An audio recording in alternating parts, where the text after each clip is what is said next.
Muy buenas tardes. La exposición va a ser en base a 3 momentos. Primero, una cosa relativamente breve de la evolución de la economía mundial en octubre, particularmente el nivel de desaceleración de la recuperación que se produjo, particularmente en los grandes países. En la segunda parte van a ser algunos hechos destacados que ocurrió en octubre en el terreno económico en Chile. Y el tercero lo dedicaríamos al aumento de la tasa de interés por el Banco Central. Ese sería el esquema. Entonces, si te parece, Manuel, empezamos. Adelante, por favor. El informe de perspectivas económicas globales, presentado por el Fondo Monetario Internacional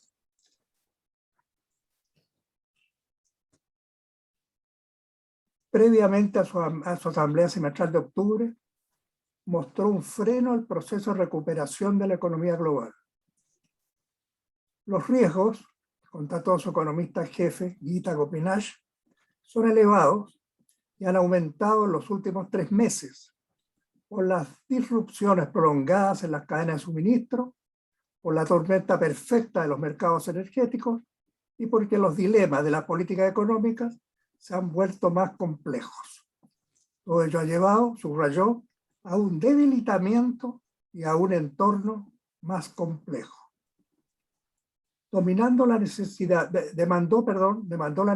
de la colaboración mundial, que es insuficiente como el único escenario seguro para dejar atrás la crisis sanitaria, a confluir con la climática, con múltiples secuencias, entre ellas la inseguridad alimentaria. El impacto de la variante Delta de la pandemia en el labores crítico de las cadenas de suministro mundiales ha provocado interrupciones inesperadas que crean riesgos de inflación y debilitan la recuperación. La proyección de crecimiento global promedio en 2021, el informe la redujo en 1/10 con relación a la actualización efectuada en julio, de 6% a 5,9%. Una fuerte corrección efectúa la proyección de Estados Unidos, reduciendo su incremento de 7% a 6%. Para las economías avanzadas, consideró que recuperarán en 2022, o sea, el próximo año, su tasa de expansión previa a la pandemia, mientras que las economías emergentes, sin considerar a China, y en vías de desarrollo, registrarían un aumento 5,5% menor de la tendencia previa. La de China la estimó en 8%, economía que también se desaceleró en el tercer trimestre, como lo veremos en detalle más adelante. El Fondo Monetario considera que se producirá una evolución en 2 velocidades diferentes, influida en lo que denominan la gran divisoria vacunal y la clara disparidad en la política de estímulo implementada. La peligrosa divergencia en las perspectivas económicas entre países, señaló Gita Gopinath, sigue siendo una gran preocupación.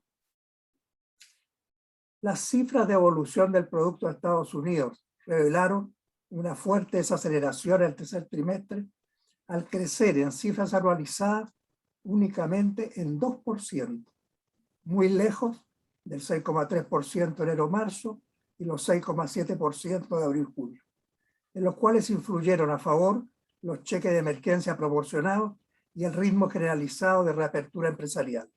En cambio, en julio-septiembre repercutieron negativamente los incrementos de los casos de COVID-19 y la congestión global de la cadena de suministro, aumentando el consumo solo en 1,6%.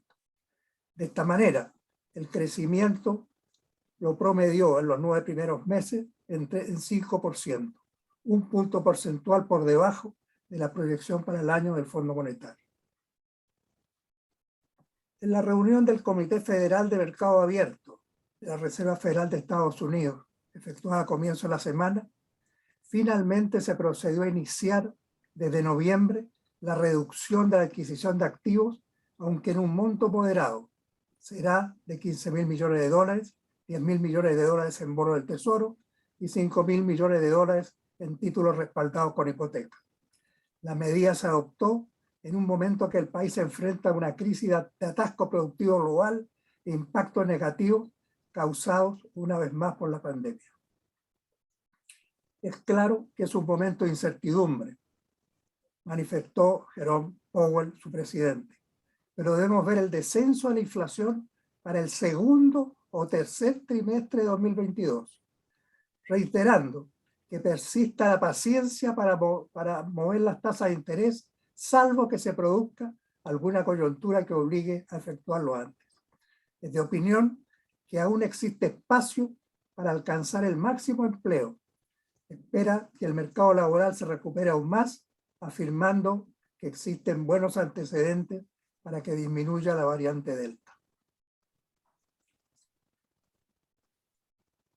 En Alemania, la mayor economía de la eurozona y la cuarta a nivel global, su ministro de Economía, al finalizar octubre, adelantó que el crecimiento de este año será menor de lo que todos imaginábamos, explicando el mero aumento debido a la escasez de materias primas, al alza en los precios de la energía y a una escasez de bienes intermedios únicos, dijo en la historia, postergando que se regrese a los niveles previos a la pandemia hacia fines del primer trimestre de 2022, siempre que un segundo invierno pandémico no lo retrasa aún más. En la misma dirección del anticipo ministerial, los principales institutos económicos del país redujeron la proyección de incremento de la actividad en 2021 del 3,7% que habían previsto a 2,4%. Encaramos una recuperación global, constató a fines de octubre la directora gerente del fondo, Kristalina Georgieva, que aún cojea por la pandemia y su impacto. No estamos siendo capaces de caminar hacia adelante de manera apropiada. Recalcó, como caminar sobre piedra.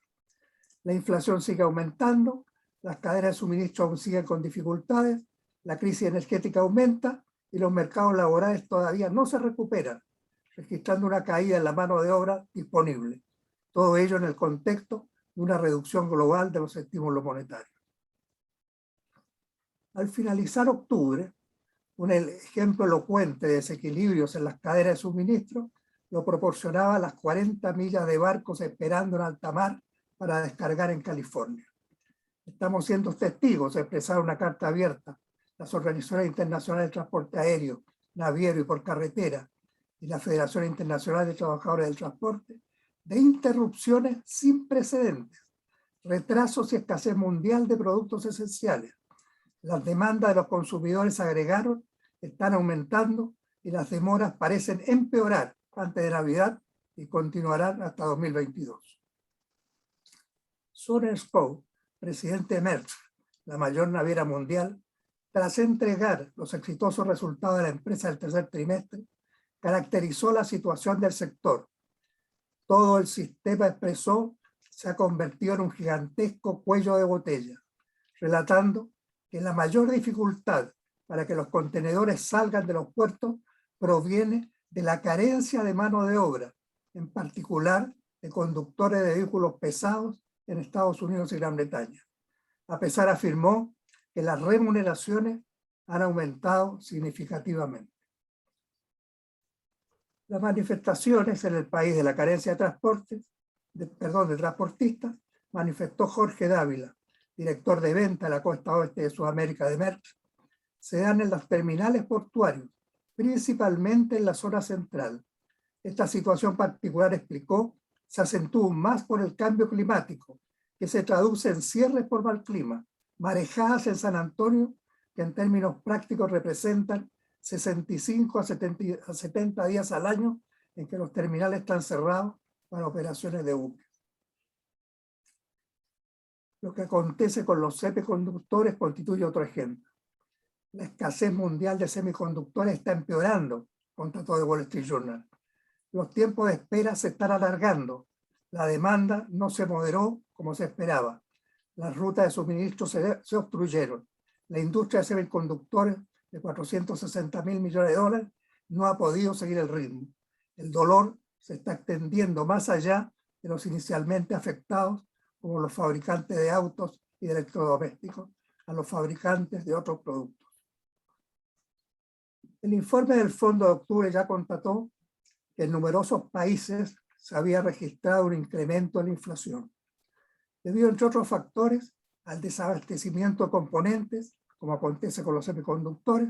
El aumento en el precio de los alimentos se nota más, destacó, en los países de menores ingresos. En Estados Unidos, donde hasta la fecha la Reserva Federal considera el alza de los precios como transitorio, su índice de septiembre en 12 meses anotó 5,4%, lejos del objetivo a alcanzar de 2%, constituyendo el nivel más alto en 13 años. La inflación subyacente anualizada, sin alimentos ni energía, fue de 4%. Ello establece, señaló el Fondo Monetario, un desafío para las políticas monetarias que deben caminar por una delgada línea entre abordar la inflación y los riesgos financieros y apoyar la recuperación económica. En los primeros meses de 2021, la cotización del gas natural se quintuplicó y la del petróleo aumentó el 70%. Las utilidades de las grandes empresas del sector a nivel mundial pasaron a ser gigantescas.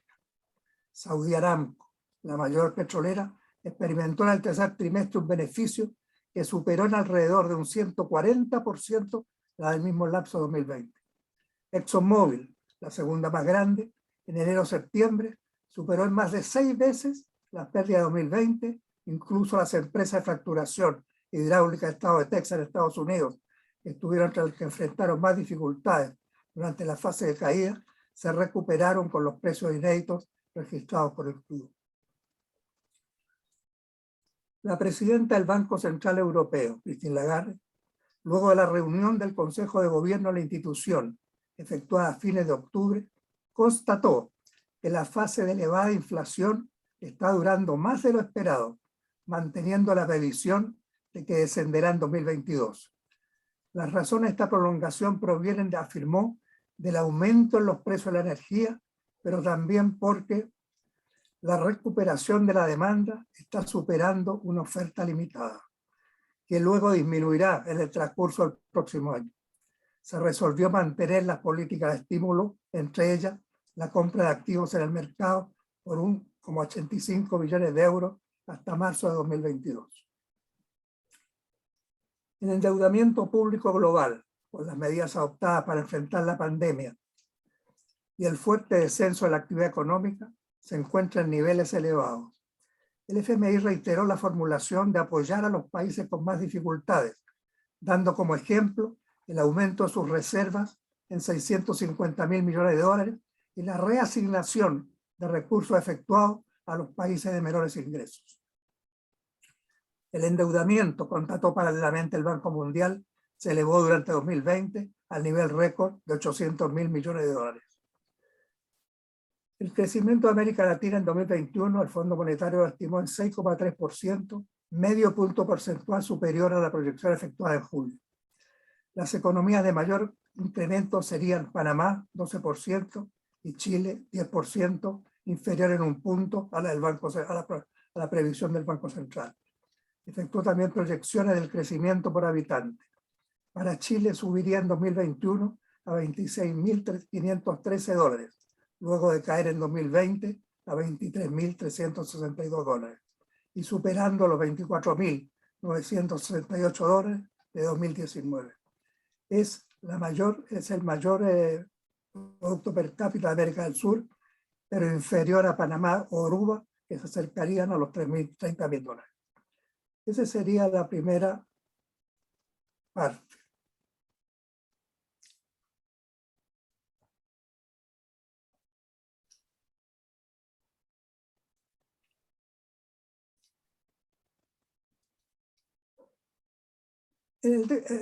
La segunda parte está referida a cosas o acontecimientos producidos con relación a empresas chilenas o en Chile.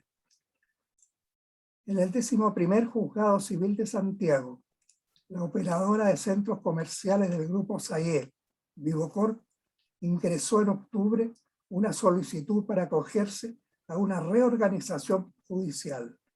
Lo hizo antes de que la Junta de Acreedores de Bonos no cancelados acordase acelerar las acciones para exigir el pago tras el incumplimiento de compromisos ascendentes a 160 millones de dólares.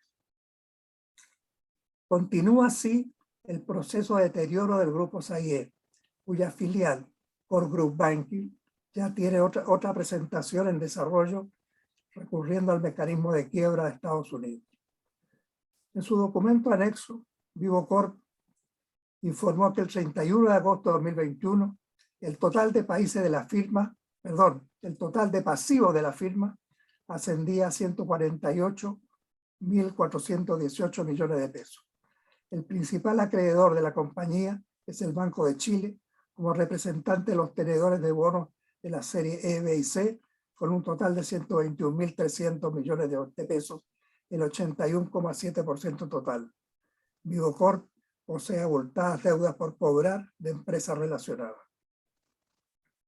A inicios de noviembre, pocos días atrás, la petición de reorganización alcanzó a Inversiones Terra, la matriz de VivoCorp, cuando el banco BT Pactual y BT Pactual Deuda Privada Fondo de Inversión, junto con los bancos internacionales y consorcios, solicitaron su quiebra. Señalan que le prestaron a la empresa del Grupo SAIE unos 120 millones de dólares a mediados de 2009. La empresa deudora detalla no pagó íntegramente la cuota de capital e intereses con vencimiento el 24 de junio de 2021. Tampoco pagó parte alguna de la cuota de intereses devengados al 24 de septiembre de 2021. Y dado que la obligación establece una cláusula de aceleración en caso de existir incumplimiento, procedieron a activarla. Poco antes, Itaú Corbanca informó que Core Group Banking le comunicó que iniciaría la venta en Chile mediante subasta del 10,6% de las opciones que posee para concurrir al aumento de capital por más de 1.000 millones de dólares que estaba efectuando la institución controlada por capitales brasileños. El 16,56% restante lo transfirió a sus acreedores. La operación fue autorizada por el Tribunal de Delaware de Estados Unidos, donde Core Group recurrió a la reorganización judicial, acogiendo la presentación que presentó el 20 de octubre. Itaú Unibanco ya había suscrito rápidamente el aumento de capital que le correspondía por su tenencia de acciones, el 39,2% de los títulos ordinarios. Al finalizar el proceso, el 2 de noviembre, anteayer, el consorcio brasileño informó que había adquirido las acciones ofertadas por Group. ITB Brasil Participaciones, una afiliada de Itaú Unibanco Holding, comunicó suscribirá las opciones de suscripción preferente que se habían transferido a Itaú Unibanco Holding, según la autoridad autorizado por la Corte, que representan aproximadamente el 10,5% de las acciones ordinarias de la compañía a la fecha del registro de la oferta legal de opciones preferentes, en su totalidad en el periodo de opción preferente. En consecuencia, su porcentaje aumenta a 55,7% del total, reforzándose aún más la presencia dominante de capitales extranjeros en el sistema bancario chileno y poniéndose fin a la presencia en el mismo del Grupo SAIE, que tuvo una etapa relativamente rápida de expansión que buscó también proyectarla internacionalmente. De otra parte, el informe de estabilidad financiera del Banco Central, correspondiente al segundo semestre, consignó que en octubre se registró un aumento correspondiente al segundo semestre, consignó que en octubre se registró un aumento extraordinario de dividendos entre sociedades anónimas que reportan sus estados financieros. Se produjo un aumento en la distribución de dividendos superior en alrededor de 7.000 millones de dólares respecto al igual periodo del año anterior. Este aumento, recalcó, es de una magnitud relevante en perspectiva histórica y se destaca también por ocurrir el segundo semestre del año en lugar del primero, que es cuando usualmente se anuncian los dividendos. El incremento de octubre fue un incremento muy grande, dado que hasta septiembre los dividendos otorgados sumaban aproximadamente 12.000 millones de dólares. Son recursos que se restan de inversiones y los cuales en un porcentaje apreciable salen del país. Paralelamente, el Banco Central ha destacado el crecimiento en la demanda por activos en dólares, un aumento de la salida de capitales y en la apertura de cuentas corrientes en dólares.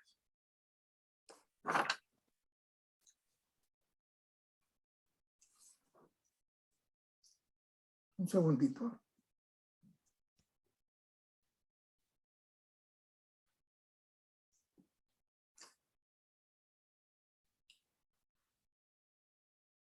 Al finalizar septiembre, como señalábamos, 12.000 millones de dólares, monto superior en 88% a todos los efectuados en el 2020, se habían destinados a dividendos de las sociedades anónimas. Los dividendos con relación al precio de las acciones han estado sobre el 20%, cuando tradicionalmente se movían entre un 7% y un 10%. Estos recursos se restan desde luego a inversiones posibles dentro del país, las cuales se están efectuando fundamentalmente en iniciativas que ya se encuentran en desarrollo. El listado de las empresas que más reparto han efectuado la encabezan sociedades con mayoría accionaria del Grupo Mate, uno de cuyos integrantes, Bernardo Larraín Mate, hasta hace poco era presidente de la Confederación de la Producción y el Comercio.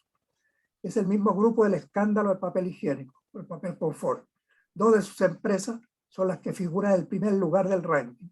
La eléctrica Colbún, con 1.250,64 millones de dólares, seguido por el holding minero Valparaíso, que es la segunda empresa que repartió más de 1.000 millones de dólares. Y en nuevo lugar se encuentra su sociedad más emblemática, empresa CMPC, con 366,95 millones, repartiendo el total de las utilidades obtenidas. Estas tres empresas suman más de 2.500 millones de dólares. El grupo Luxi, el más poderoso del país, figura con dos empresas, la Compañía Sudamericana de Vapores y su holding no minero Quiñenco, el 80% de cuyas utilidades provinieron de la Compañía Sudamericana de Vapores. Los Luxi tienen además un holding minero, Antofagasta Minerals, que cotiza en el mercado bursátil londinense, de donde dirigen sus negocios, figurando entre las grandes empresas cupríferas a nivel mundial. Su presidente ejecutivo, Iván Arriagada, redujo la estimación de producción en 2021 debido a la sequía que afecta a Chile, la cual resiente la producción de su mayor explotación, la minera Los Pilambres, en unas 50.000 toneladas. Para enfrentar esta situación, están construyendo una planta desalinizadora que contaba a fines de septiembre con un avance del 60%. Durante octubre, Antofagasta Mineral experimentó un fuerte traspiés cuando, a petición de Joe Biden, el Servicio Forestal norteamericano propuso prohibir durante 2 décadas actividades mineras en la región de Minnesota, donde los Luxi llevan adelante un proyecto para extraer cobre y cobalto, en el cual ya tienen invertido 500 millones de dólares. No es su primera iniciativa internacional que debe abandonarla. Sucedió anteriormente con el proyecto Recodic en Pakistán. La construcción de la mina subterránea en Minnesota implicaría una inversión de 1.700 millones de dólares. Los Angelini figuran en el listado de las 10 empresas que han distribuido más dividendos con Antar Chile, su sociedad matriz, y Empresas Copec, su mayor conglomerado, sumando ambas dividendos por algo más de 1.300 millones de dólares. En el listado de las 10 empresas de mayores dividendos figura además la filial en Chile, el español Banco Santander, que es la institución bancaria en el país de más altas utilidades en el año hasta el mes de septiembre, las cuales llegaron a 543.198 millones de pesos, con un aumento de 62,6% con relación a los mismos meses de 2020, seguida por el Banco Chile, el Grupo Luxi Citigroup norteamericano, con ganancia de 509.106 millones de pesos, un 1,1% superior. Hasta septiembre, Sudamérica fue la zona del mundo que más utilidades le aportó al Banco Santander, superior a las obtenidas en Estados Unidos y Europa. Representaron un 30% de las ganancias totales, 2.800 millones de dólares. En el sistema bancario chileno, la presencia de capitales extranjeros en función controladora es, como ya hemos dicho, muy alta. Entre los bancos privados, los de mayor presencia son todos extranjeros, con la excepción del BCI, con mayoría accionaria del grupo Yarur Rey, que en los últimos años ha crecido fuertemente en Estados Unidos, en Florida. El exministro de Economía, José Ramón Valente, cuantificó que en el país se invertía habitualmente un 25% del producto, el 20% del cual se financiaba con ahorro y el otro 5% con préstamos obtenidos en mercados internacionales. Ese ahorro interno, ese 20% del producto, se invertía, dijo, en aumentar la capacidad productiva del país. La mayoría era la plata que las compañías ganaban y no repartían a sus accionistas. Si ganaban 100 pesos, 70% lo dejaban dentro de las empresas para hacerlas crecer, y ahora eso no está ocurriendo. Hoy en Chile, los grandes proyectos que se están desarrollando, señaló por su parte Marisela Plaza, director senior de la clasificadora de riesgo ICR, son los impostergables, los que aseguran la continuidad operacional de los emisores o los que tienen que cumplir un calendario definido con alguna institución pública. El resto de los proyectos se encuentran en receso. Una de las explicaciones para la devaluación experimentada por el peso chileno reside en que egresan capitales del país. El presidente del Banco Central, Mario Marcel, constató la existencia de fuga de capitales. La salida de capitales expresó ante la Comisión de Constitución del Senado han aumentado significativamente desde el comienzo de la crisis del COVID, pero especialmente desde el comienzo de este año, añadiendo que también aumenta, como ya lo dijimos, el número de empresas y personas que abren cuentas corrientes en dólares. Todo eso subrayó en lo que presiona al alza el dólar. Al alza el dólar.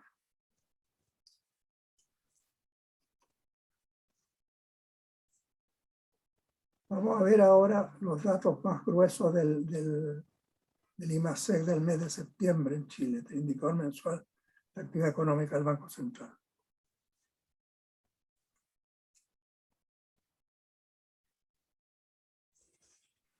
El índice mensual de actividad económica del Banco Central de septiembre registró por quinto mes consecutivo un incremento de 2 dígitos, de 15,6%, comparado con el mismo mes de 2020, cuando se vivió una profunda recesión. El tercer trimestre cerró con un alza de 17,6%, ligeramente inferior a la del segundo, de 18,1%. Es el momento más profundo de la crisis. En el primer trimestre el aumento había sido solo 0,4%. Por lo tanto, en los primeros 9 meses de 2021, el crecimiento del PIB alcanzó a 12%. En el cuarto trimestre del año pasado, la variación fue nula. En consecuencia, desaparece la cifra negativa de comparación. Este resultado, constató el comunicado del Instituto Emisor, se explica principalmente por la mayor apertura de la economía en relación con las medidas sanitarias, las medidas de apoyo a los hogares, los retiros parciales de los fondos previsionales y la menor base de comparación de septiembre del año anterior. Por su parte, la variación desestacionalizada, que se compara con el mes anterior, creció en 1,7%, con un promedio de aumento mensual durante el año de 0,9%. En lo fundamental, en septiembre, la expansión se explica por el sector servicios, debido a los grados de apertura que se fueron dando. Su alza en 2 dígitos se produjo desde abril. En septiembre alcanzó a 19%. El comercio mantuvo igualmente tasa de crecimiento elevada, pero fueron descendiendo constantemente de su punto más alto registrado en el mes de mayo, con un 90,1%, hasta los 20,3% de septiembre. La producción de bienes en 12 meses creció 7,5% como consecuencia de la construcción e industria manufacturera. En cambio, los permisos de inversión de vivienda, que se consideran una tendencia a la inversión una tendencia a la inversión, experimentaron una notoria reducción de 46,8% de acuerdo a las cifras del Instituto Nacional de Estadística. La minería descendió 6,7%. En octubre, el índice de perspectiva de la economía, que mide mensualmente las expectativas de los consumidores, volvió a descender, como ya había acontecido en septiembre, contabilizando 34,2 puntos, cuando se requiere llegar a 50 para salir de la zona de pesimismo. De acuerdo al estudio, se acentuó fuertemente las expectativas de inflación. En relación al mes anterior, retrocedieron los 5 indicadores que la componen. El de situación actual del país creció en 6 puntos. Cayó en 6 puntos. El de expectativas económicas para los próximos meses en un porcentaje similar. Hasta ahí la segunda parte. ¿Seguimos, Manuel? Me parece que sí. Siempre que me dé la voz, ¿no? Vamos a ver ahora este tema de la tasa de interés, ¿no?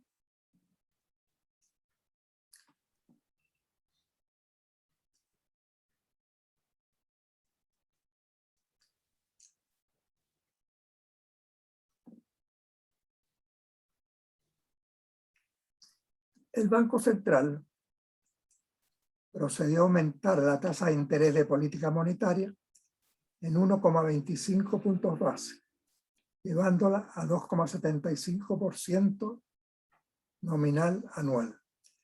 Constituye el mayor incremento desde 2001, cuando se estableció la tasa de política monetaria en términos nominales.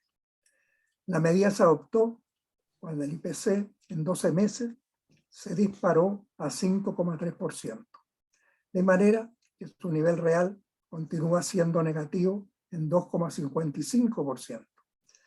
Lo que genera distorsión, expresó Roberto Saller, expresidente del Banco Central, es que veníamos de tasas anteriormente bajas y estos incrementos aparecen como muy altos, pero los niveles actuales siguen siendo expansivos. Esta tasa de política monetaria en términos reales es una de las más bajas de los últimos 20 años, continuó. Todavía queda camino por recorrer para que el Banco Central logre encauzar la inflación hacia la meta. En la medida, agregó, que el tipo de cambio no siga subiendo, el Banco Central podría ser más gradual en el aumento de tasa. Como siempre, el objetivo central del Instituto Emisor Chileno está unilateralmente en la inflación. La evolución del escenario macroeconómico, señaló, fue aumentando los riesgos para la convergencia de la inflación a la meta de 3% dentro del horizonte de política. Las perspectivas para los próximos meses se han ido elevando en un contexto en que las expectativas de inflación a 2 años plazo se ubican, dijo, por arriba, por sobre la meta de 3%. El Consejo ha decidido adelantar el retiro del estímulo monetario, continuó, anticipando que la tasa de política monetaria se ubicará en su nivel neutral antes de lo previsto. En el cumplimiento de su objetivo antiinflacionario, el Banco Central debe llevar la tasa de interés a un nivel que cumple un papel restrictivo de la demanda. La tasa de interés, considerada como un estímulo monetario, la mantuvo en 0,5% nominal anual desde marzo de 2020, un nivel muy bajo en un año recesivo en que no se manifestó dicho efecto expansivo en los niveles de actividad. Ahora se propone elevar la tasa de política monetaria en un plazo breve a su nivel neutral, que lo considera el 3,5%, suponiendo que por encima de ese nivel empezaría la tasa a tener un efecto contractivo para detener las presiones inflacionarias provenientes de la demanda. Pero con los niveles de inflación existentes y que seguirán aumentando, la tasa real estimada continuará siendo negativa. El acuerdo estableció que su evolución futura será evaluada en el informe de política monetaria de comienzo de diciembre, teniendo presente, dijo, la necesidad de evitar que se produzca un aumento más persistente en la inflación que los lleve a a desviarse de la meta de 3% a 2 años plazo. La política de tasa de interés del Banco Central, como el conjunto de su política, requiere de un análisis crítico. Debe efectuarse desde marzo de 2020, cuando estalló la pandemia, y la fijó, como ya señalamos, en 0,5% nominal anual, recalcando que constituía una política de estímulo económico. La primera pregunta a hacerse es si en los hechos desempeñó realmente un mecanismo de estímulo monetario. El académico del Instituto de Economía de la Universidad Católica, Alejandro Visconde, hizo mención de que estudios recientes para Estados Unidos muestran que la política monetaria es más efectiva para afectar la inflación en contextos de expansión económica como la actual que durante recesiones. En verdad, ya Keynes demostró que las políticas monetarias de tasa de interés son asimétricas, entendiéndose por tal el efecto diferente que se produce cuando se aplica en economías en su fase ascendente y cuando se busca detener la demanda para impedir su efecto inflacionario. En 2020, la economía vivió un profundo proceso recesivo con tasas de interés reales negativas, las cuales se calculan restando a la nominal la inflación del periodo respectivo. En 2021, por tanto, no jugó ningún papel de estímulo a la actividad económica. En 2021 se produjo una fuerte recuperación económica, pero no fue la política de tasa de interés el factor determinante, impulsor de este cambio. El propio comunicado del Banco Central constató que el comercio constituyó el sector de mayor dinamismo y que sectores que se encontraban rezagados, en primer término servicios, volvieron a sus niveles previos a la pandemia, al reducirse las restricciones sanitarias. El estímulo al comercio provino principalmente de transferencias fiscales y del aumento de los retiros del 10% del fondo de pensiones. Si la comparación se efectúa en 24 meses, el crecimiento se produce solo en el consumo. La formación bruta de capital fijo tuvo un aumento casi nulo y el de la industria fue ligeramente negativo. El Consejo del Banco Central ha indicado que la tasa de política monetaria la seguirá aumentando hasta que se logre el nivel de interés neutral. Este se produce, ya lo dijimos, cuando no tendría ni un efecto expansivo contractivo en la actividad. A este respecto surge un interrogante sobre la formulación del instituto emisor, dado que la inflación, de acuerdo con sus propias estimaciones, avanzaría hasta un 6% y la tasa neutral la estima en 3,5%. Si la tasa de política monetaria sigue siendo negativa, ¿será un factor que actúe sobre la demanda para frenar las prioridades sobre los precios? Perdón, para frenar las presiones sobre los precios. ¿Será este el nivel neutral? En algún momento tendrá que superar el 3,5%, observó Sales, para hacer converger la inflación más temprano que tarde. La simetría de la política de tasa de interés nos muestra que si bien en la fase de bajo crecimiento se empeña un papel marginal, en la de crecimiento se registra una relación plena, logra su efecto. La tasa de política monetaria es el principal mecanismo de política monetaria del Banco Central. Se canaliza a través de la banca comercial, la cual tiene las relaciones de mercado y que durante el año viene obteniendo elevadas utilidades. Es un beneficiario directo de las tasas de interés negativas. En operaciones de mercado abierto constituye también la contraparte principal, dado que son sus bonos los adquiridos por el instituto emisor. Se ha producido una discusión sobre las condiciones financieras de los créditos hipotecarios y los menores plazos por los que se están otorgando con un tope de 20 años. Su tasa de colocación promedio de créditos para vivienda subió en septiembre a 3,79% anual, reajustable en UEF y después sigue aumentando.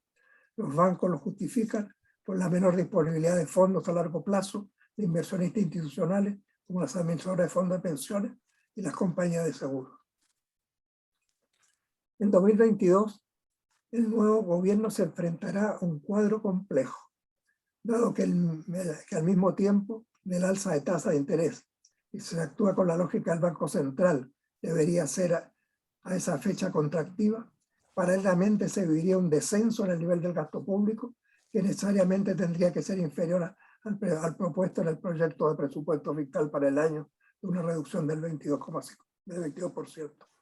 Por otra parte, se requiere determinar caminos para lograr un incremento de actividad, en especial de la inversión pública, junto con buscar mayores ingresos vía nuevos gravámenes, reducción de las exenciones tributarias y disminuir los niveles de evasión y elusión. Al mismo tiempo, el Consejo del Instituto Emisor, junto a aumentar la tasa con marcado retraso, procedió a poner fin a su programa de compra de divisas en el mercado, a razón de $40 millones diarios, iniciado en enero y proyectado a efectuarse durante 15 meses para incrementarla en $12.000 millones en circunstancias que un claro factor inflacionario lo constituye el proceso de deterioro vivido por el peso en relación con el dólar estadounidense. La compra de divisas se efectuó para aumentar el nivel de reservas internacionales, teniendo presente que en 2022 vence la línea de crédito flexible del Fondo Monetario Internacional destinada a fortalecer la posición de liquidez internacional, las cuales por este mecanismo crecieron del orden de los $7.440 millones. El mecanismo de comprar divisas por el Banco Central, alcanzando a $53.309 millones, que es el nivel de reserva actual. Ante este escenario, las cifras entregadas por la Corporación de Bienes de Capitales de inversión a materializarse en 2022 son preocupantes. En el año en curso se proyectó un incremento en la inversión pública de 17,3%, pero la suma consignada para el próximo proyecta una disminución de 37,3%, considerando las iniciativas a ejecutarse, caracterizada por el bajo nivel de nuevas iniciativas, fundamentalmente a implementarse en el área comercial. Por su parte, en una encuesta efectuada por ICARE, previo a la ENADE de 2021, a la encuesta nacional de las empresas, un 70% de las respuestas entregadas por los directores o gerentes generales de las empresas contestó que tienen los proyectos de inversión detenidos. La paridad cambiaria ha tenido un incremento muy elevado. En los días que se acordó el alza de tasas, el peso chileno era la tercera moneda más depreciada en el año entre las 55 más relevantes a nivel mundial. En la actualidad, comparó Sebastián Claro, ex consejero del Banco Central, se encuentra en sus niveles más bajos desde que tenemos registros. En relación al dólar, su valor es equivalente en términos reales al de 1986, saliendo de la crisis del 83, similar al de comienzo de la década de los 2000, luego de la crisis asiática, y el observado en abril de 2020, al comienzo de la pandemia. La política en materia de tipo de cambio del Banco Central entrega totalmente su evolución al mercado, al igual como sucede con el movimiento de capitales. Otra variable importante de la economía chilena, la cotización del cobre, alcanzó el día 19 de octubre su segundo nivel histórico nominal más alto, al anotar $54,83 la libra, únicamente inferior a los $54,86 registrados el 10 de mayo, para luego descender. Al llegar a este nivel, el promedio en el año se elevó a $4,18. Una explicación objetiva a este incremento lo constituyó la reducción experimentada por los inventarios de metal rojo en las bolsas de metales de Londres, que el día 15 llegaron a los niveles de 1974. A la vez, en la bolsa de futuro de Shanghái se ubicaban en niveles mínimos desde 2009. En la demanda por cobre incide también el proceso inflacionario registrado a nivel mundial. Ante este escenario, los inversionistas se refugian en activos físicos, aumentando su demanda. En opinión de Marco Riveros, el vicepresidente ejecutivo de Cochilco, todo indica que el actual ciclo en que se encuentra el precio del metal rojo es de corto plazo. Las expectativas para 2022, añadió, apuntan a una condición de superávit de cobre. Esto indica que el precio deberá comenzar a detenerse en el transcurso de 2022 para ubicarse en un promedio anual de $3,95 la libra. Para 2021 se ubicaría en $4.20 la libra. También se proyecta una menor producción de cobre, también se produce una menor producción de cobre en el país. A fines de agosto se registró un retroceso de 1,5% con relación a los mismos meses del año anterior. La misma producción, la menor producción la explica Minera Escondida. BHP, su controladora, informó que en el tercer trimestre su producción se redujo en un 14% a 244.000 toneladas.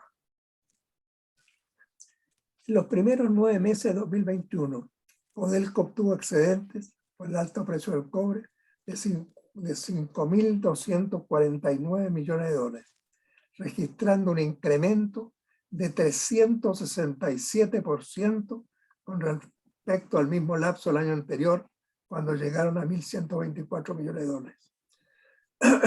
Es el monto más elevado de 2012, pero en esa ocasión hubo ingresos extraordinarios, consecuencia debido a compras de activos Anglo American.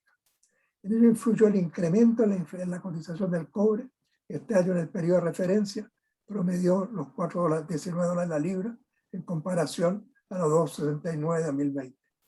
La producción en enero-septiembre alcanzó a 1.185 toneladas, 20 más que en el igual periodo del ejercicio precedente, a pesar de la huelga en el yacimiento de Andina durante agosto y septiembre. Durante este año se dieron fenómenos macroeconómicos negativos, constató Codelco, como aumento en precios de insumos y inflación. Eso fue mitigado, subrayó, por un mejor precio del molibdeno, la mayor producción y menores gastos directos. La mayor actividad económica y el incremento en la cotización del cobre conducen a aumento en los ingresos fiscales. Ello elevó, de acuerdo a las cifras de ejecución presupuestaria de la Dirección de Presupuestos, en un 35,6% real anual. Los de Codelco crecieron en 233,5%. Los de la gran minería privada en 148,4% y el del resto de los contribuyentes en 30,7%. Mientras tanto, el gasto en 12 meses del gobierno central fiscal aumentó en un 30,2% real, alcanzando un 22,5% del producto, un 30,2% en gasto corriente y un 13,8% en gasto de capital. El comercio exterior del país es muy dependiente de lo que acontezca en China, cuyo nivel de crecimiento en el tercer trimestre disminuyó a 4,9%, influido por dos crisis que le afectan, la inmobiliaria y la energética. Después de entrar en el tercer trimestre, manifestó el vocero de la Oficina Nacional de Estadística, los riesgos y desafíos en el país y en el extranjero aumentaron con la pandemia, que continuaba extendiéndose y la recuperación de la economía mundial se desaceleraba. El incremento anual promedio cumplirá con creces, dijo, el objetivo oficial de más de 6%. A septiembre fue de 10,37%, en lo que influye poderosamente el incremento del primer trimestre de 18,3% al compararse con la recesión de 6,8% en 12 meses. La estimación del fondo para el año es de 8%.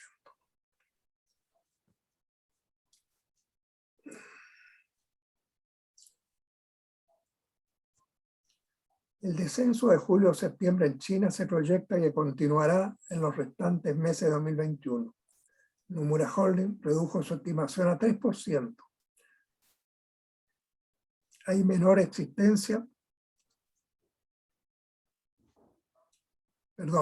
evidencia que Beijing, comentó el Wall Street Journal, esté dispuesto a cambiar el curso de sus esfuerzos a largo plazo para regular en forma más estricta el sector de bienes raíces, las compañías de Internet y los servicios de enseñanza privada. Las autoridades culpan a los costos crecientes de la vivienda y la educación por agobiar a la clase media del país y disuadir a las parejas a tener más hijos. Los gigantes del Internet han sido sancionados por adoptar un comportamiento monopólico y explotar a los trabajadores. El impacto directo en el país del menor crecimiento de China se produce en los términos de intercambio, las exportaciones y la inversión. La potencia asiática en América Latina es el mayor mercado para Brasil, Chile y Perú. El campo de las inversiones chinas se ha ido ampliando. Inicialmente se expresaba en las áreas más tradicionales, pero en años más recientes, contactó Financial Times, alcanzó a sectores de mayor valor como teléfonos inteligentes, infraestructura 5G, tecnología de vigilancia, computación en la nube y transmisión de electricidad. En cuanto a las exportaciones del país a China, que durante 2021 han alcanzado a niveles récord, su crecimiento trimestral en 12 meses viene disminuyendo.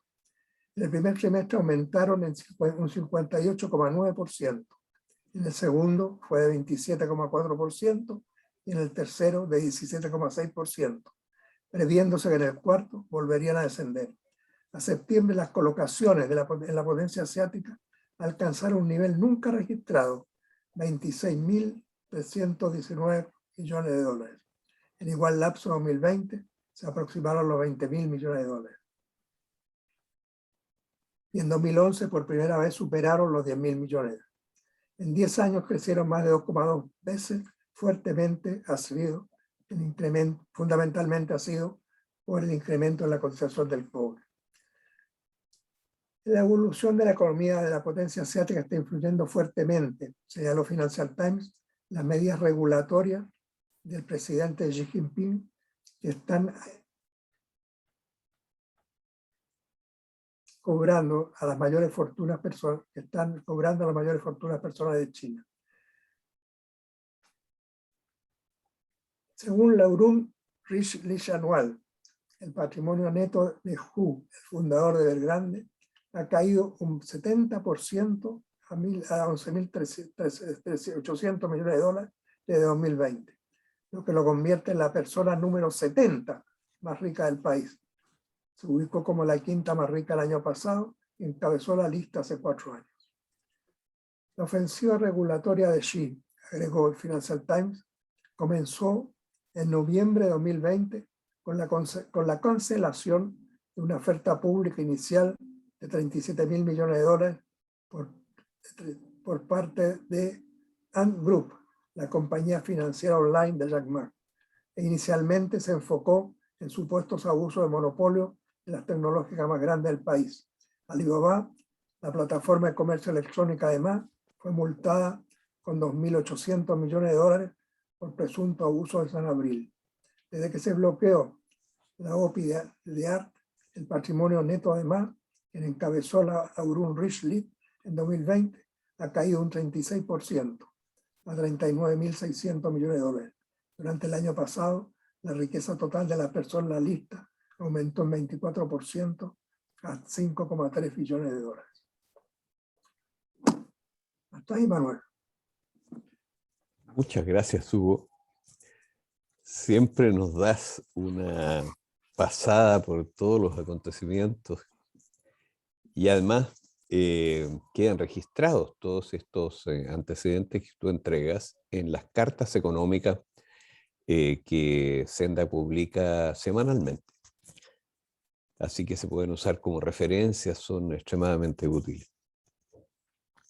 Yo, digamos, les sugiero que hagamos una conversación acerca de los temas planteados por Hugo y vamos complementándolos, analizándolos, en fin, a ver cómo seguimos en esto. Gonzalo, no sé si tú quieres entregar una opinión, hacer una consulta. ¿Cómo ves tú la evolución que nos ha presentado Hugo? Paso, Manuel, por ahora. Bueno, a mí me gustaría hacerte un comentario desde dos ángulos que trabajamos en Senda para complementar esto, digamos. Uno, bueno, es el seguimiento que nosotros hacemos al ciclo económico de las economías desarrolladas. Es digamos, un factor que a nuestro entender es determinante en el proceso del conjunto. Ahora, esto es como la marea, es decir, un fenómeno muy poderoso, muy grande, que es, por cierto, muy difícil de detener, digamos. Uno le puede poner defensa a las mareas y una serie de cosas, pero detenerla es una masa muy grande que se mueve y que fluye cíclicamente, digamos, en una dirección y en otra. Ahora, esto es de alguna manera, yo creo, similar, porque son millones de individuos que toman decisiones económicas, algunos más poderosos, otros menos poderosos, en países más poderosos, otros menos poderosos, y en conjunto están intercambiando bienes, servicios, etc. Pero entonces el movimiento que tienen es un movimiento pesado y que tiene ciertas direcciones. O sea, cuando la marea va subiendo, viene en una dirección, cuando la marea va bajando, va en otra dirección. Bueno, ¿cuál es la situación que nosotros vemos a nivel de la economía internacional? Lo que vemos es que el ciclo secular, que empezó el 2000, tuvo una caída hasta el 2011, y a partir de ese momento empieza una recuperación secular. Y esa recuperación secular ha venido cursando con una interrupción muy fuerte el 2020 con el COVID. Y fue muy fuerte, pero muy rápida su recuperación, y por lo tanto la marcha ascendente, digámoslo así, de alguna manera sigue sin alterar su tendencia. Y si uno mira los ciclos anteriores, más o menos este fenómeno se ubica a mitad de camino, porque los ciclos en general han durado como 35 años, y este empezó el 2000, o sea, lleva 20. Le queda, digamos, su buen trecho todavía por cursar para estar en el promedio de los ciclos anteriores. Ahora, estos fenómenos, por supuesto, no son todos iguales, van variando, etcétera, pero hay un movimiento pesado que es muy determinante. Ahora, digamos, hay muchas maneras de verlo, ¿no es cierto? Pero la principal, por supuesto, es el empleo en los Estados Unidos, que es la economía más poderosa del mundo y dentro de las desarrolladas es la más importante. Ahora, ¿cuál es la evolución que ha seguido el empleo en Estados Unidos? La evolución que ha seguido es que llegó a un máximo histórico en diciembre de 1999, es decir, exactamente al terminar el siglo, llegó a 62% de la población mayor de 16 años estuvo un sueldo o un salario, es decir, estuvo en la lista de pago, en la planilla de pago en diciembre del 99. 62% de toda la población mayor de 16 años. ¿Qué pasó después? Eso cayó muy fuertemente hasta el 2011. Ahora, el 2011, digamos, cayó aproximadamente a un 54%, es decir, de 62 bajó a 54% de los ocupados. Ahora, y ahí empezó una recuperación. Y la recuperación llegó, digamos, en marzo-abril del 2020, del año pasado, a algo así como 56%, 57%. O sea, todavía mucho más bajo que el 2000. Como a mitad de camino de recuperación. Ahora, y ahí vino la caída del COVID, que fue brutal, la bajó a 50%. 50% en un par de meses, digamos. No se veía desde, digamos, hace 20 años, en el siglo anterior. Entonces, y después vino la recuperación muy, muy fuerte, pero todavía no llega el empleo en Estados Unidos, así medido, al nivel que tenía en marzo del 2020. Está bastante lejos. Si uno compara, por ejemplo, el mismo ejercicio en Chile, En Chile tuvimos una evolución similar con la crisis COVID, pero ya el empleo alcanzó el nivel del máximo, digamos, que se había llegado en abril del año 2020. Pero en Estados Unidos está bastante más bajo todavía, lo que da la idea de que hay un espacio para crecer que es bastante fuerte.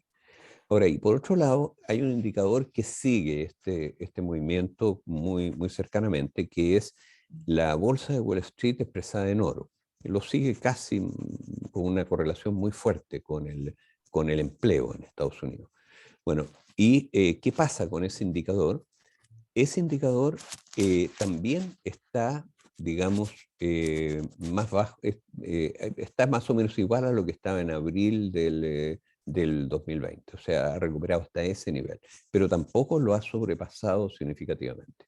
Ahora, eso entre medio tuvo una depreciación muy fuerte del dólar, y es por eso que esto está expresado en oro, digamos, pero expresado en dólares, como el dólar se depreció muy fuertemente hasta, hasta tocar fondo el año pasado, eso significó que la Wall Street está disparado por allá arriba si es que se lo mide en dólares, pero si se lo mide en oro está en este nivel. Pero se ha ido reapreciando el dólar sistemáticamente también. Ahora, el movimiento del dólar sigue más o menos el ciclo, es decir, se aprecia en relación al oro, o si ustedes quieren, el oro cae cuando se recuperan las economías desarrolladas, el cobre también cae cuando se recuperan las economías desarrolladas, pero es paralelamente, un mirado al revés, es el dólar que se aprecia, digamos, y después cae hasta el fondo y después se recupera de nuevo. Ahora, ¿dónde va eso? Está muy bajo el dólar todavía y por lo tanto le queda mucho por recuperarse. O si ustedes quieren, le queda mucho al oro y al cobre por bajar en estos mismos términos, pero mirado al revés. Ahora, ese cuadro yo creo que es una cosa que es de importancia en este marco, que repito, es como la marea, porque encima de eso vienen las olas, las corrientes, en fin, toda una serie de otros movimientos, y por supuesto la acción, por ejemplo, del Banco Central norteamericano, de los demás bancos centrales, la política monetaria, la política fiscal, es decir, hay una gran cantidad de otros fenómenos que afectan pero que cursan sobre este movimiento pesado, digámoslo así, en la economía mundial. Ahora, ¿qué perspectiva se le ven a eso? A mi juicio, una perspectiva de recuperación fuerte, porque le queda todavía mucho al empleo por llegar al nivel del 2000, le queda bastante. Y tiene que, obviamente, en el ciclo, cada ciclo va llegando más arriba que el anterior. Entonces, también, una vez que alcance el nivel del 2000, debería seguir subiendo. Ahora, y bueno, y eso en el conjunto de las economías, digamos, desarrolladas, el único fenómeno que ahí llama la atención, digamos, es la desproporción entre lo que ha subido Wall Street, que realmente se ha disparado medido en dólares, con lo que han subido las otras bolsas de los países desarrollados, que son fundamentalmente Japón y Europa. Ahora, que están todavía más bajo que el nivel del 2000, las bolsas. Y lo cual algo indica de las economías de esos países, que más o menos es coincidente con lo que Hugo nos contaba recién de lo que dicen los bancos centrales, digamos, en esos países. Bueno, ese comentario, digamos, lo hago porque, digamos, es como el marco grueso en el cual nos estamos moviendo. Ahora, en los países emergentes la cosa es distinta, porque las economías emergentes son muy dependientes de lo que pasa en las desarrolladas, pero se mueven al revés. Entonces, el complejo emergente, por decirlo así, ha tenido un comportamiento extraordinariamente interesante, fíjate, porque está pasando en este momento un fenómeno muy interesante, y es que el año 2000 se empezó a, digamos, insuflar una gigantesca burbuja en el complejo emergente. El complejo emergente son las monedas, las bolsas y las materias primas, fundamentalmente, también las deudas de los países emergentes. Bueno, Y si uno compara, digamos, el comportamiento de las bolsas emergentes, del complejo emergente, con las economías desarrolladas, se aprecia un alza muy fuerte de las emergentes hasta el 2011. Y el 2011 justamente es cuando empiezan a recuperarse las desarrolladas. Y ahí empieza a caer el complejo emergente. Ahora, lo interesante que está sucediendo en este momento es que se está llegando nuevamente al mismo nivel. O sea, está como cerrándose super burbuja, digamos, de inflamiento especulativo del complejo emergente, es decir, de monedas, bolsas y materias primas. Y está en este momento, por ejemplo, el índice de bolsas emergentes que lleva MSCI, que es el más seguido, digamos, está en este momento, si empezaron en 1 en el año 2000, hoy día está en 1,18. O sea, hoy día está llegando prácticamente a ese nivel. La bolsa chilena, por ejemplo, si partió en 1 en relación a las economías desarrolladas del 2000, hoy día está un poquito más abajo de 1 en esta relación. La cuota de AFP, por ejemplo, la cuota de AFP sigue este movimiento también, y es impresionante cómo está llegando, digamos, nuevamente a juntarse con la evolución de los mercados desarrollados. Esto todo medido en dólares, digamos, y medido en dólares ajustados por inflación, por supuesto. Ahora, el precio del cobre. El precio del cobre se pegó una disparada muy fuerte, impresionante, es lo que más sube, digamos, en este ciclo que se inició el 2000.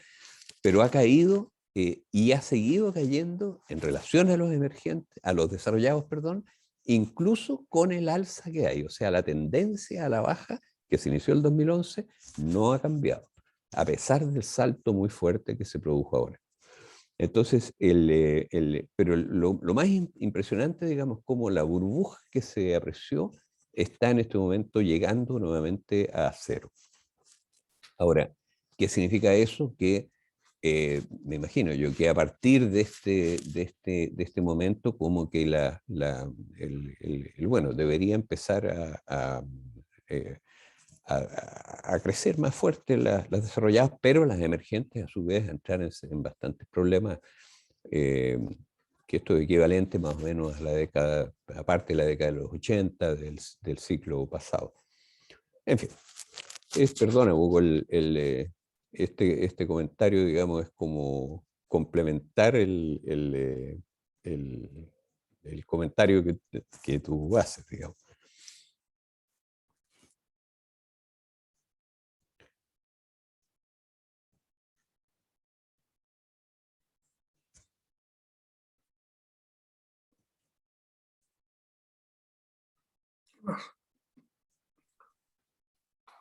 Gabriel, ¿tú tienes algún comentario? Quiero agradecer en primer lugar la confianza y la invitación para participar de esta reunión. Tengo entendido que sea todo un proceso continuo que lo hacen y a mí me ha sorprendido gratamente porque yo en el Banco Central, cuando era funcionario, era el encargado de hacer el reporte de la economía internacional, los escenarios, y bueno, ustedes lo hacen seguidamente. Me gustó la parte de empresas, cómo van aterrizando un poco más algunos aspectos micro, y bueno, al final, con el caso de las políticas. Mi único comentario es que en el tema internacional, es bastante difusa las señales. Se hablaba de recesión con inflación y los escenarios más bien son menos rígidos. Hay crecimiento lento, hay inflación, pero no tan alta. Es decir, no estamos muy en los extremos, ni un óptimo de un alto crecimiento con baja inflación, ni una recesión con inflación como se ve. Y todo eso, bueno, si la inflación es transitoria o no es transitoria. Lo cierto que creo que vamos a tener que vivir con niveles más altos de inflación que hemos vivido históricamente en el pasado. Ahora, las cadenas globales, las cadenas de suministro es un factor indudablemente porque fue un shock de oferta el que hubo junto con la pandemia, pero los niveles van a ser más altos. Y lo otro que vamos a tener que trabajar y vivir con políticas fiscales más expansivas que antes. Es decir, yo veo un escenario keynesiano clásico de que el manejo fiscal va a ser se va a mantener, no se va a poder contener inmediatamente, y la parte monetaria va a ser una combinación de tasas de interés y cierta flexibilidad monetaria de acuerdo a las condiciones de los países y las economías. Lo que sí es, yo me acuerdo de un trabajo de Roberto Saller, que yo lo cito en mi libro, el tema de buena suerte, cambio político y el tema de buenas políticas. Para el caso de Chile y Bolivia, que me interesa comparar, yo creo que esos factores van a influir. Hay un tema de la suerte que en economía a veces no analizamos, pero lo llevamos a tasas de interés y precios de commodities. Yo creo que, por un lado, la tasa de interés internacional está empezando a endurecerse, a subir, pero por otro lado, los commodities y productos mineros, hidrocarburos, están en un mini boom. Habría que ver si es un boom, pero es un mini boom. Y por lo tanto, hay elementos de la suerte en este contexto. Y el otro tema es que hay cambio político. Y el cambio político genera incertidumbre. Cuando se habla en economía de la incertidumbre, a mí me parece de que la incertidumbre ya es una variable económica que siempre ha funcionado, es decir, ya está incorporada, ya es parte.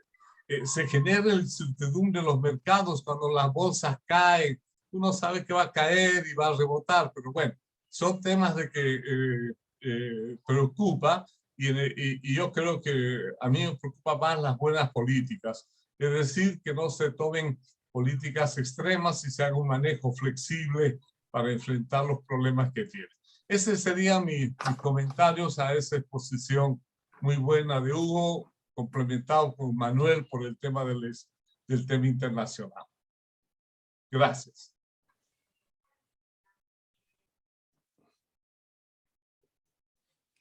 Muchas gracias, Gabriel. Muy interesante tu observación y qué bueno, un honor para nosotros que nos acompañes y que nos cuentes también esto que es parte de la historia de la economía chilena, en que se van viendo estas cosas, digamos. Hay un momento muy peculiar, fíjate, en esta ocasión, porque hay una suerte de, no sé, Hugo, cómo lo ves tú, Gonzalo, hay una suerte de fase, si tú quieres, entre la situación tal como está evolucionando en el país, la situación política, y la necesidad de reformas. Y por otra parte, la posición que tienen los economistas respecto a esta situación. A nosotros nos toca muy directamente esto porque los grandes temas que nosotros vemos en economía, el tema minero y el tema de las pensiones, digamos que nos ha tocado meternos en eso, pero que en realidad es un abuso gigantesco. Entonces, desde el punto de vista de las reformas necesarias, aparece como una de las centrales. Y entonces aparece este desfase, porque tú ves las opiniones de nuestros colegas economistas y prácticamente la unanimidad, fíjate, están en una posición de distintas orientaciones políticas, ¿eh? Pero ellos, digamos, están en una posición muy cauta, como que no ven estos aspectos de economía política tan necesarios. de ver. Ahora, yo he pensado a veces, fíjate, en la situación que había en los años 60, 70. Y claro, ahí teníamos nosotros el respaldo enorme de la CEPAL, que si bien, ¿no es cierto?, llegaba hasta cierto punto en sus planteamientos, era una fuerza de gran peso en la definición de una América Latina antioligárquica, digamos, o sea, de terminar con la vieja oligarquía agraria. Entonces, era una situación muy favorable en ese sentido, un respaldo muy poderoso. Entonces, ahora también lo hay, indudablemente, hay dentro del mundo, digamos, los economistas, por ejemplo, que respaldan al presidente norteamericano actual, ejercen una influencia enorme en el mundo en general y que constituyen un respaldo muy importante en lo que se hace acá. Pero de todas maneras, aquí en lo local todavía no se ve el que aparezca, digamos, una visión crítica como la que se gestó en aquellos años en las universidades, por ejemplo. Aquí las universidades están absolutamente cuadradas con el pensamiento, digamos, más tradicional. Pero claro, la vida se abre paso y por lo tanto las cosas van pasando aún en contra de lo que opina todos los economistas. Se abren paso y las reformas se abren paso. Pero es una... Tal vez nos puedes complementar un poco de cómo fue tu experiencia en aquellos años, digamos, de cómo se evolucionó esto. Yo me acuerdo que surgió un grupo muy fuerte ahí en la Universidad de Chile, ¿no es cierto?, donde estaba en la Escuela de Economía, en la Facultad de Economía de la Universidad de Chile. Era como uno de los centros principales de pensamiento crítico y de apoyo desde el punto de vista del sustento económico del gobierno popular. Eso todavía aquí no se ve muy claro.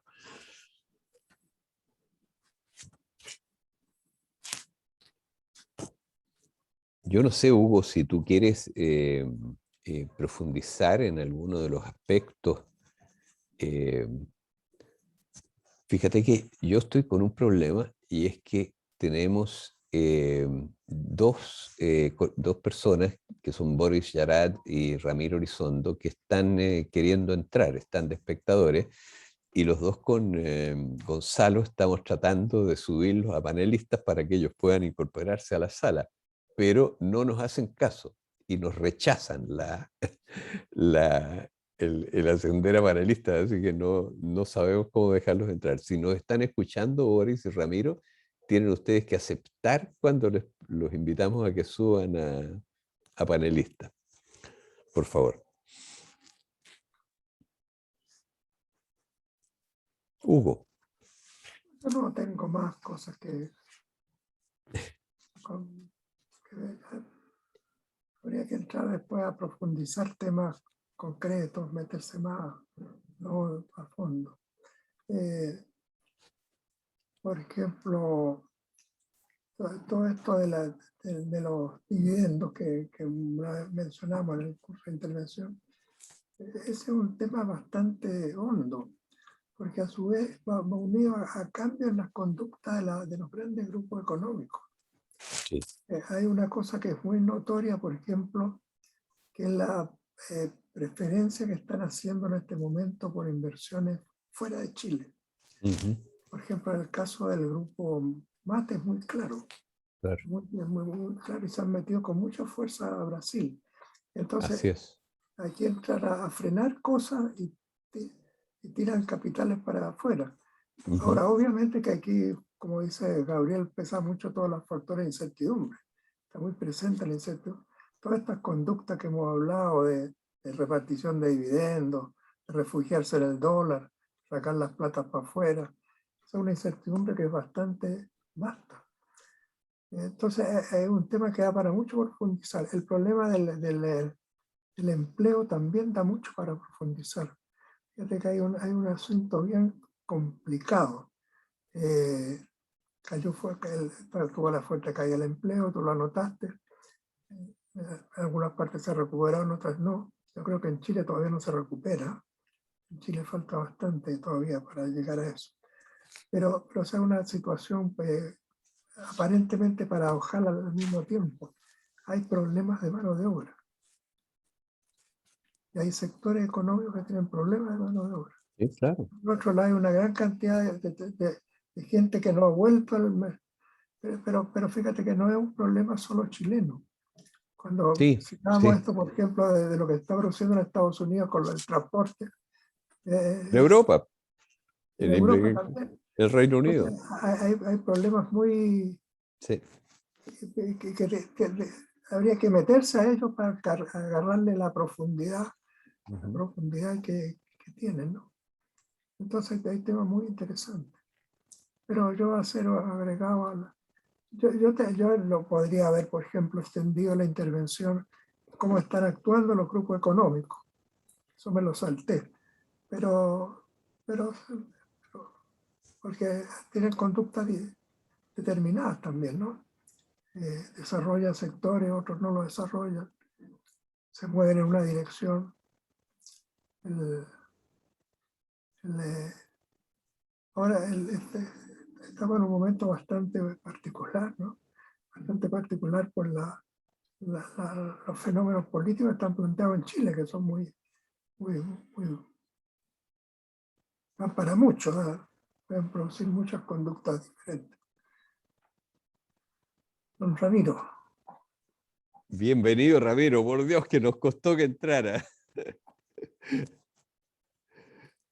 Te veíamos ahí en la sala de espera, donde también estamos viendo, fíjate, a Boris, Me pero parece que entró también porque ahí está figura ahora. a Boris no lo veo. Que no aprendió el... Pero yo llegaría hasta por aquí, Manuel, por el Sí, muy bien. punto de vista del análisis. Ramiro, ¿quieres aprovechar tu llegada para hacer alguna pregunta, algún comentario? Tienes que prender tu micrófono.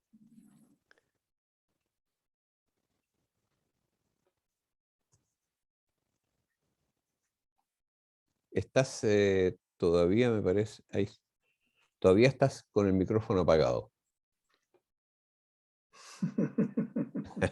No hay caso.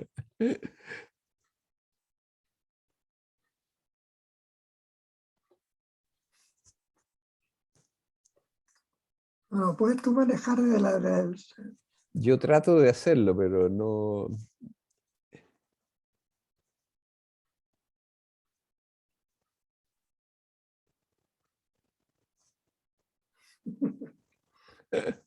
Bueno, Bueno, Ramiro, te hacemos llegar un abrazo igualmente. No te podemos escuchar, pero.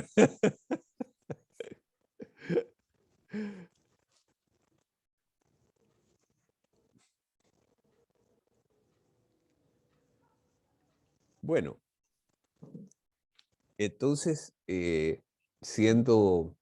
faltando un minuto para las 8, cumpliéndose el horario estricto de la presentación, eh, si ustedes, los asistentes de la sala, no quieren hacer otra intervención, estaríamos agradeciendo a Hugo por esta presentación que nos acompaña eh, tan regularmente, igual que las cartas económicas y todas las cosas. Y tienes un libro listo, Hugo, ¿no? aquí estoy corrigiendo ya la imprenta. Ya, las Yo pruebas creo de que imprenta. estaría listo el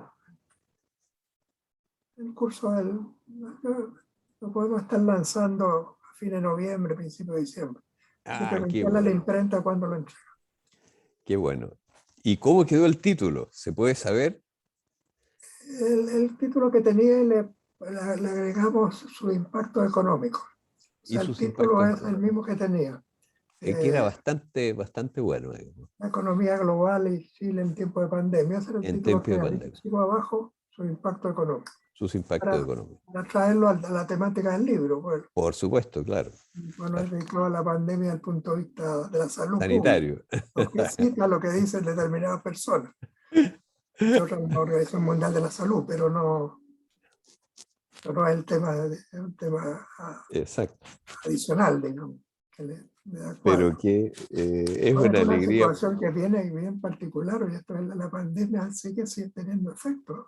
Es impresionante. Son diferentes, pero sigue teniendo.